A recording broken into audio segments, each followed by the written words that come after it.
people actually will be surprised when they realize the price differences if you deviate from standard sizing in print production, also in the waste. So now this is an A1, right? It's quite a big one.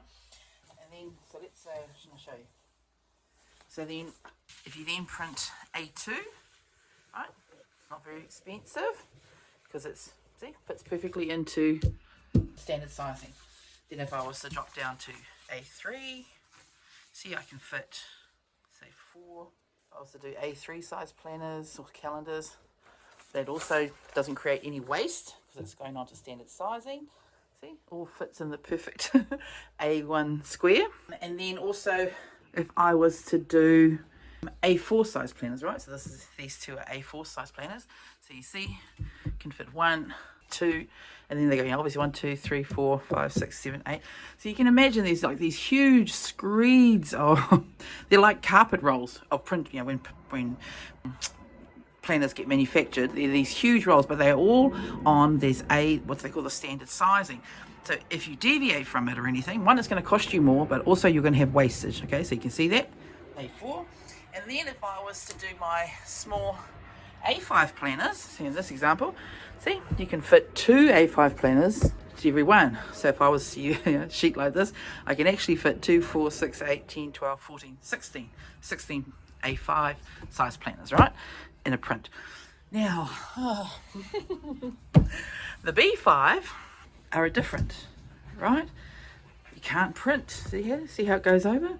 They won't fit like how the A5 fit. 2 to 1. They're too big.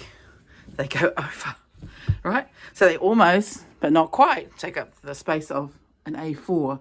So that means you're going to use, so, you know, what I say, 16, I can fit 16 of, you know, A5 prints on a A1 sheet. You won't get 16 of these, of the B5 planners on the same.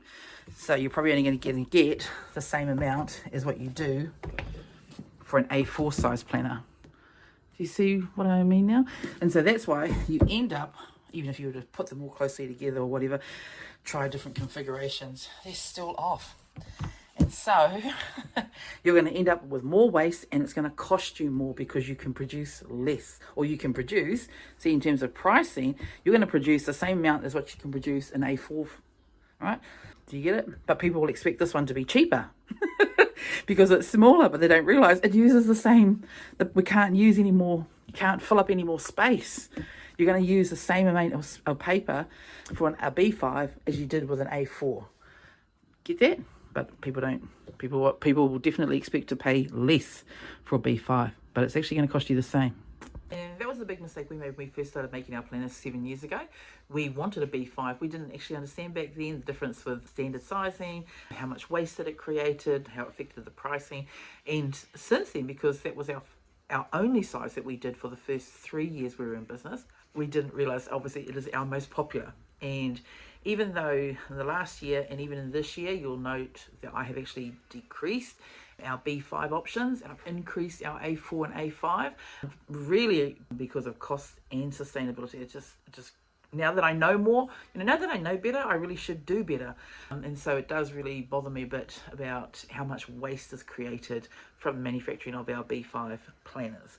But yeah, if you ever wanted to know about pricing, so if you stick to standard sizing, A4, A5, when you buy those kind of planners, yeah, the pricing is good. B5 is what throws it out.